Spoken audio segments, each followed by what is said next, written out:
Hi, good morning, YouTube friends and family. This is Lucinda, and you're in my kitchen with Homesteading at Blue Sky Ranch. Today, we're going to make homemade tallow lip balm. And if you watched my previous episode, I showed you how I rendered 40 pounds of beef fat into beef tallow. Now I have all this beautiful tallow, and it is a wonderful product to use for your own skincare. So I make homemade face cream, hand cream, and now I'm going to try and I'm going to make lip balm. So I'm going to go ahead and show you. I got these from my dollar store. They were $1.25 for 4-pack. We're going to use these today and see how they work. Let me get set up. Follow along. So today what you're going to need is some type of container for lip balm. And I like a little metal container. These are perfect. You're going to need your tallow, honey, some essential oils that you might like, measuring spoons, 1 tablespoon measuring spoons, either a little whisk or a fork, and a measuring glass that we can heat up. So my tallow is grass-fed, hormone, antibiotic free. It is all raised right here on my pasture, so I know what my cows have been eating, which is just purely grass. So this product here, if you had to buy it, it'd probably be about $20 in the store. But if you don't grow your own, raise your own beef, $20 still will go a long ways. 1 jar of grass-fed tallow, you could make so many products. So today I'm going to use my own, and we're going to go ahead and we're going to measure out 10 tablespoons of tallow into my measuring cup. All right, so here we are. We're going to measure our 10 tablespoons of tallow into our measuring cup. Now, this doesn't have to be precise science. If the tablespoons, I'm not going to level them off. I'm just going to do the best I can. And the harder the tallow, the better the lip balm it's going to make. So if you have a soft tallow, they advise you to add beeswax. But because my tallow is so refined from the amount of times I filtered it, it is very hard. So I do not need to add beeswax. So if yours looks like mine, it's just straight tallow and honey. All right, so follow me along. Go ahead and measure 10 tablespoons of your tallow into your measuring cup. All right, there we are. There's 10 tablespoons of tallow measured into a measuring cup. Now, this time you can either put this into a double boiler like you would with chocolate, or I'm going to go ahead and use the microwave. The important thing here is you don't want to get it to scorch or burn. So you're going to have to do this at slow and repeated stirrings. All right, here we go. We're going to go ahead and put this in my microwave. And what I'm going to do is I'm going to just do it at, I think, 30-second increments. All right, so 30 seconds has passed. I'm going to go ahead and check it with a spoon. And I just don't want it to get burned. So it's not done much yet, so we're going to keep doing it at 30-second increments until it's fully melted. So here we have it. It's starting to look kind of like mashed potatoes. I'm getting a good stir on it. It's been 2 minutes in my microwave. So here we go, 30 more seconds. We're just gonna keep repeating the process. All right, after about 4 minutes at 30-second increments, and actually at the end I turned it to 20 seconds just to keep stirring. We've got a nice clear liquid going on here, and it is thoroughly melted.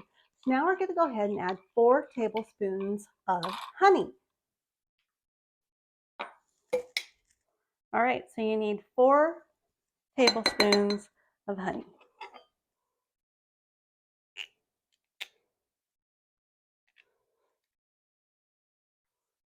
So I went ahead and added the honey. It's all now in here. Now, if you can't find any local honey, Costco has this wildflower honey. I'm just going to show this to you. It's a great deal, and it'll work just as well. It's a good honey, good product. But don't use little honey bears that you buy at like the dollar store, the grocery store. We just don't know where that honey came from. And lots of times there's additives in it, even though it says pure honey. We want to be real careful with what we're putting on our face. So I'm using a little whisk. We're going to stir, stir, stir. We really want that honey to get in with that tallow and not separate. I'm going to probably do this for a good minute or more. So keep stirring. All right, this is smelling really, really good. So what I wanted to do here is I have 4 different tins, and I went ahead and got 4 different essential oils.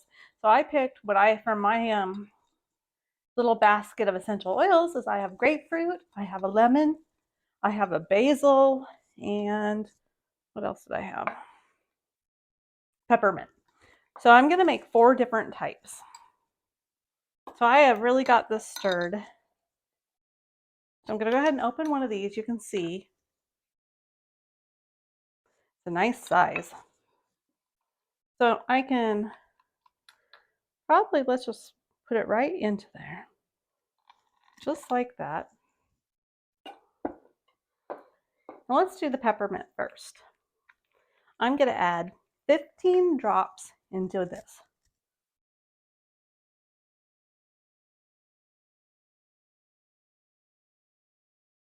Okay, that was 15 drops exactly. I can just use this knife. Give it a little stir. Oh boy, this smells heavenly, you guys. All right, we've done one. We're going to go on to the next. Okay, and in between your canisters, make sure you give it a repeated stir. We want to make sure that honey stays nice and mixed in. Okay. And we don't want this to chill too much because it'll start to get thick.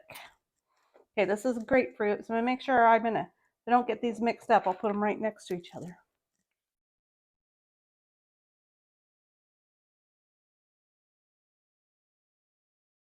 Again, fantastic smell. Okay, and I don't want to get that smell mixed up. I'll try not to create myself more dishes. Okay,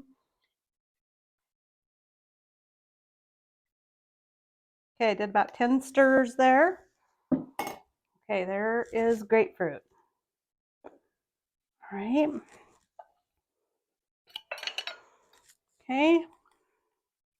Stir, stir, stir, stir, stir. Okay. You can tell it's starting to get a little thick, so I want to get this process done. Okay, this one is the lemon. And this one's brand new. Not used. Okay. All right. Maybe a little heavy on the 15, but it'll be okay. Okay, we'll use the end of this one. There we go.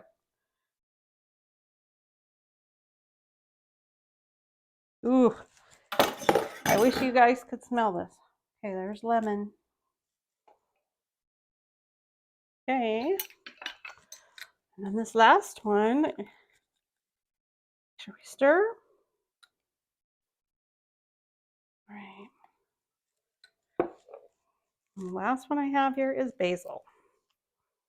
Now, if you had any mica, you could add it here to add some coloring. Or beet powder. But I don't have either of those, so I just going to keep it all natural. Another stir. All right, now I have a little bit left here, so I think I could top this one off a little bit.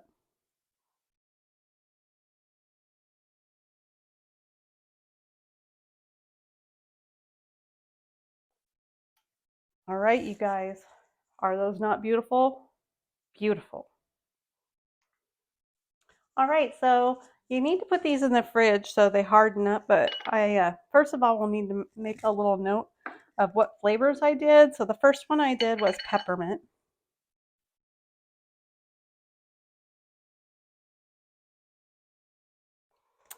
Okay, I'm going to go ahead and put that on there. Now, if you'd done all the same flavors, you wouldn't have to mark these, but I have to. So I'm going to go ahead and do that. We're going to put them in the fridge. All right, I have them already labeled and in a little pan. I'm going to throw these in my fridge for a couple hours and we're going to take them out and see how they look. All right, 1 hour has passed and I took these out of the fridge and they are amazing. Okay, like, subscribe, and share. Come back and see me next time. Subscribe!